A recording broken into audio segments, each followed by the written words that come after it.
Good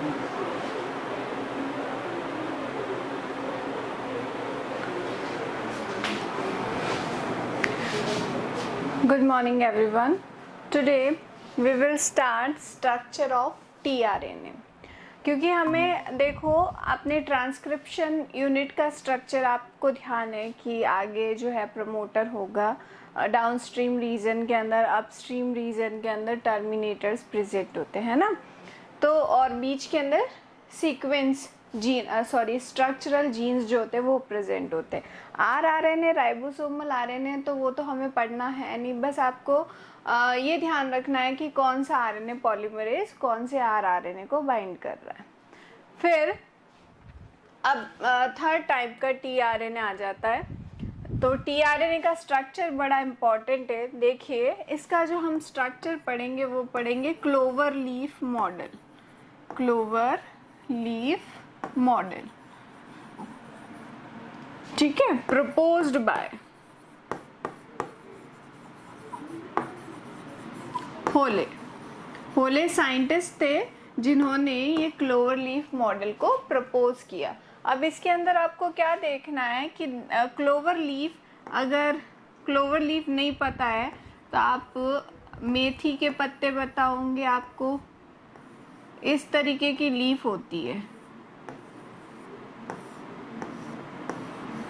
इसे हम कहते हैं क्लोवर लीफ। ऐसी जो लीफ होती है ना उसे हम कहेंगे क्लोवर लीफ। अब इसका जो है हमें स्ट्रक्चर ध्यान में रखना है। ये क्या स्ट्रक्चर दिया गया था, इसको क्यों उसने उससे जो है कंपेयर किया, क्योंकि इन्होंने जो टीआरएनए का स्ट्रक्चर प्रपोज किया था वो टीआरएनए का स्ट्रक्चर कुछ ऐसा था। इसकी 4 आर्म्स होती है, तो इसके पास भी 4 आर्म्स थी। ये स्टेम एंड लूप स्ट्रक्चर के नाम से भी जाना जाता है।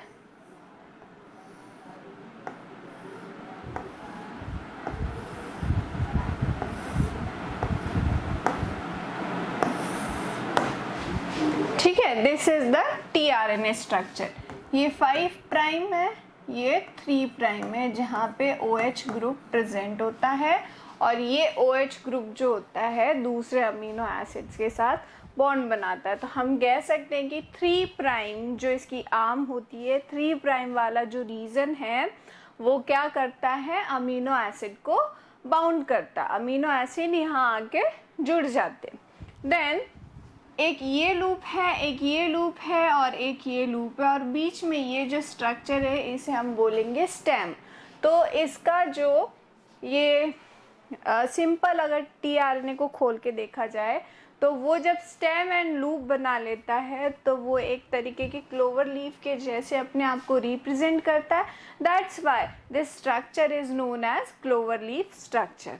This loop is known as DHU loop, DHU loop, and this is the short arm या short limb।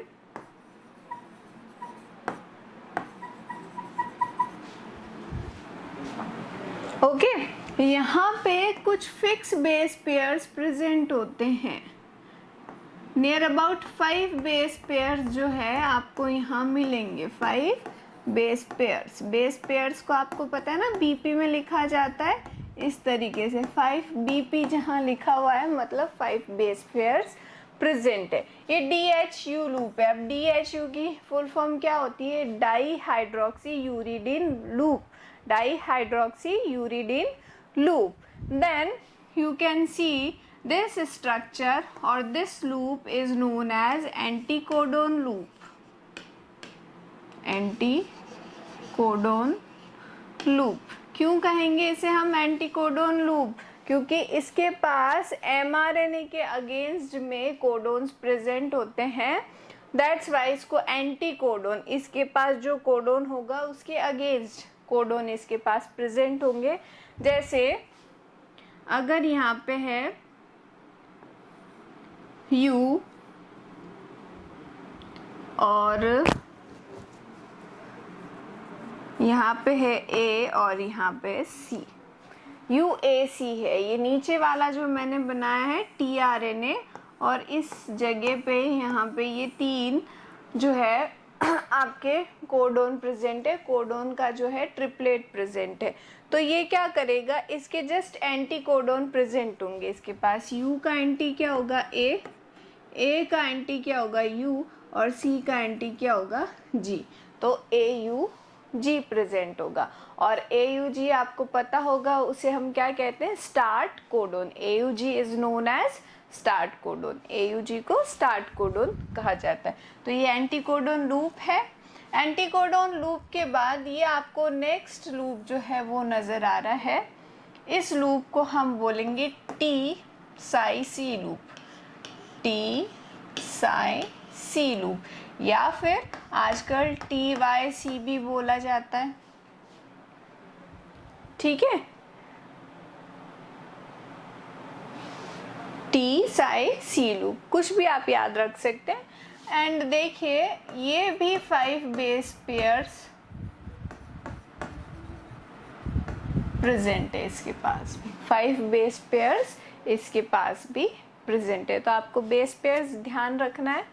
अभी करंट रिफ्रेशर के अकॉर्डिंग दोनों में 5 बेस पेयर्स प्रेजेंट होते हैं। ओल्ड बुक्स में एक में 7 होते हैं, एक में 10 होते हैं, 7 से 5 और 10 से 7 चलते हैं। देन ये वापस 3 प्राइम पे आ गया, और 3 प्राइम पे मैंने आपको क्या बोला कि यहाँ पे अब ये अमीनो एसिड बाउंड होता है। तो कल देखिए हमने जो पढ़ा था क्या पढ़ा था हमने, जेनेटिक कोडोन लास्ट क्लास के अंदर। तो जेनेटिक कोडोन क्या होते हैं, अमीनो एसिड स्पेसिफिक होते हैं। इसके पास ये जेनेटिक कोडोन है, AUG क्या है, स्टार्ट कोडोन, और ये कौन से अमीनो एसिड को बाउंड करता है, तो ये बाउंड करता है मिथियोनिन को, तो ये मिथियोनिन इसके पास प्रेजेंट होगा। So this is the structure of tRNA। ये कौन सा स्ट्रक्चर है, tRNA का structure. Is it clear, tRNA का स्ट्रक्चर बहुत इंपॉर्टेंट है, ये आता है डिस्क्रिप्शन के लिए। चलिए अब tRNA का स्ट्रक्चर हमने देख लिया, अब हम देख लेते हैं ट्रांसलेशन।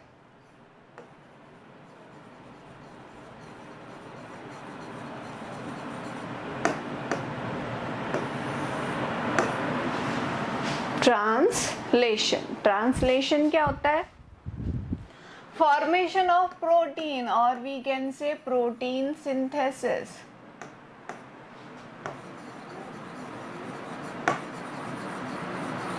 आपको पता है अभी नीट 20 वाला जो पेपर था, अभी ये जो लेटेस्ट हुआ, इसके अंदर एक क्वेश्चन आया था कि विच RNA is not involve in translation के अंदर कौन सा RNA जो है वो पार्टिसिपेट नहीं करेगा।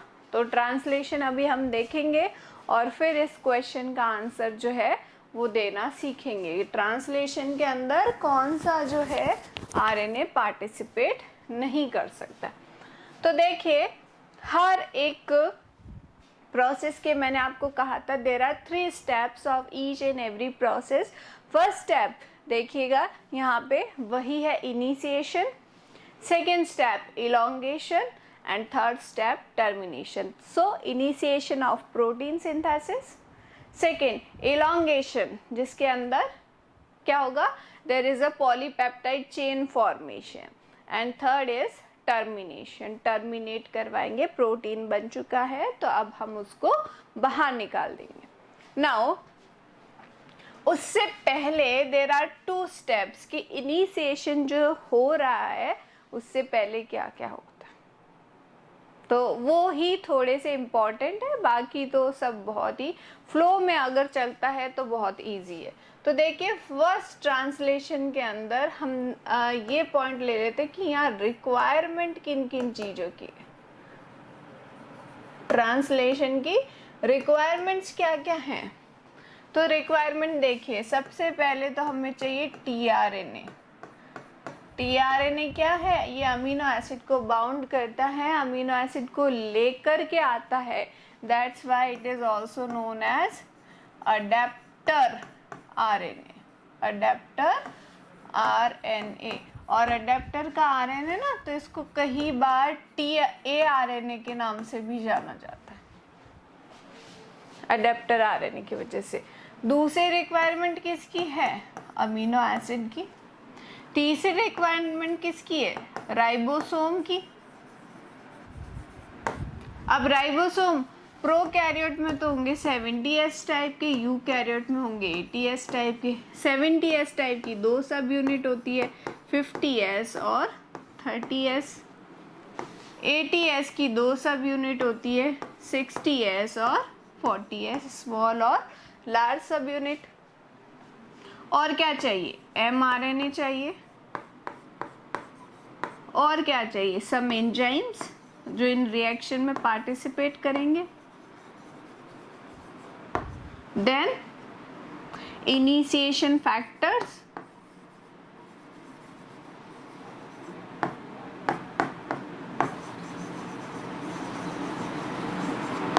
And termination factors.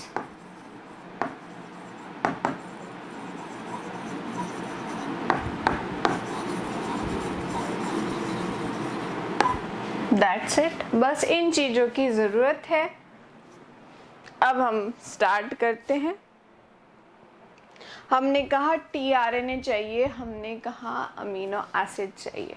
तो देखिए फर्स्ट जो रिएक्शन है अपनी, या फर्स्ट जो स्टेप है ट्रांसलेशन के अंदर, ये क्या इन्वॉल्व करता है? ये अमीनो एसिड को लेके आओ, मतलब अमीनो एसिड को चार्ज करो, अमीनो एसिड को एक्टिव करो। तो फर्स्ट स्टेप हम कह सकते हैं activation of amino acids.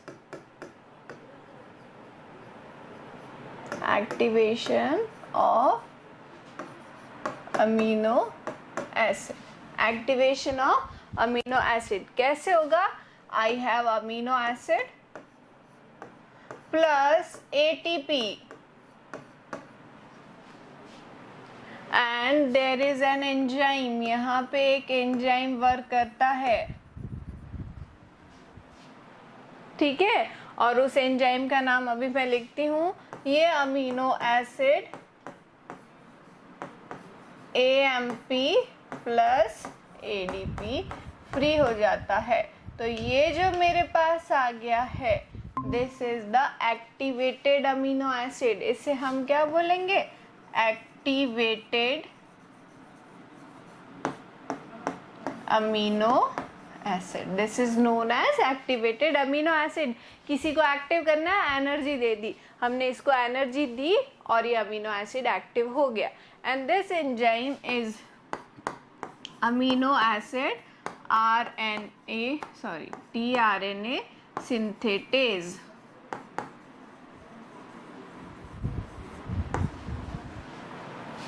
Fine, first reaction तो ये थी। सेकेंड स्टेप, फर्स्ट क्या था मैं वापस लिख देती हूँ, activation of amino acid.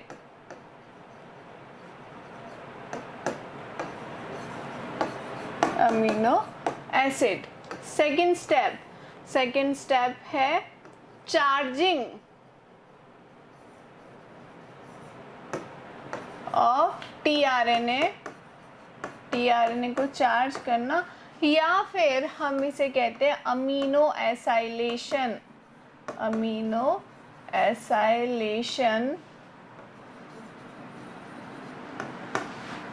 Of tRNA। Amino acylation of tRNA वो कैसे होगा? अमीनो एसाइलेशन देखिए, ये मेरे पास tRNA है, बिल्कुल है, ये रहा मेरे पास tRNA। इसको हम ऐसे बना लेते हैं, ये tRNA। सेकेंडरी स्ट्रक्चर जो है ना हमारी बुक के अंदर, NCERT बुक के अंदर ऐसा tRNA दिया गया और इसका 3 प्राइम है, ठीक है ना।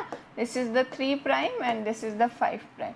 अब tRNA का अमीनो एसाइलेशन हमारे पास क्या था? Activated amino acid. ये रहा एक्टिवेटेड अमीनो एसिड, जिसे हम लिखेंगे अमीनो एसिड और tRNA,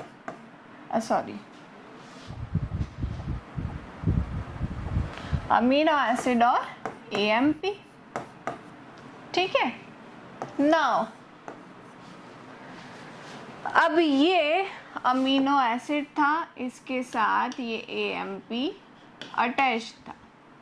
अब ये अमीनो एसिड इसके साथ अटैच हो जाएगा, जो जो हमारे पास यहाँ कोडोन्स चलेंगे उसके अकॉर्डिंग अमीनो एसिड आते रहेंगे वो और इसके साथ अटैच हो जाएंगे। तो आप देखोगे क्या बन जाएगा, ये अमीनो एसिड किससे अटैच हो गए, tRNA से, प्लस AMP रिलीज हो गया या ATP के फॉर्म में रिलीज हो गया। और स्ट्रक्चर देखिए आप,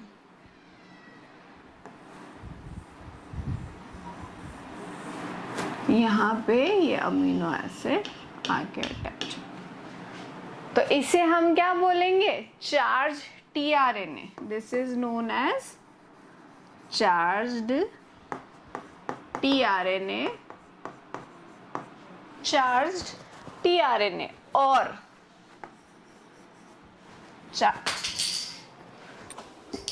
amino acylated tRNA, acylated tRNA, ठीक है ना, अमीनो एसाइलेटेड tRNA। तो आई थिंक आपको समझ में आ गया ये tRNA और अमीनो एसाइलेटेड tRNA के बारे में, है ना। अब ये चार्जिंग हो गई है ना इसकी tRNA की, अब ये चलेगा नेक्स्ट, अब स्टार्ट होगा इनिशिएशन, देन होगा इलोंगेशन और देन हमारे पास आएगा टर्मिनेशन। ये इस तरीके से जो स्टेप्स है वो फर्दर आगे की तरफ बढ़ते रहेंगे। यहाँ तक क्लियर है? कोई परेशानी किसी को आप में से? बोल सकते हैं आप लोग, कुछ नहीं समझ में आया है तो?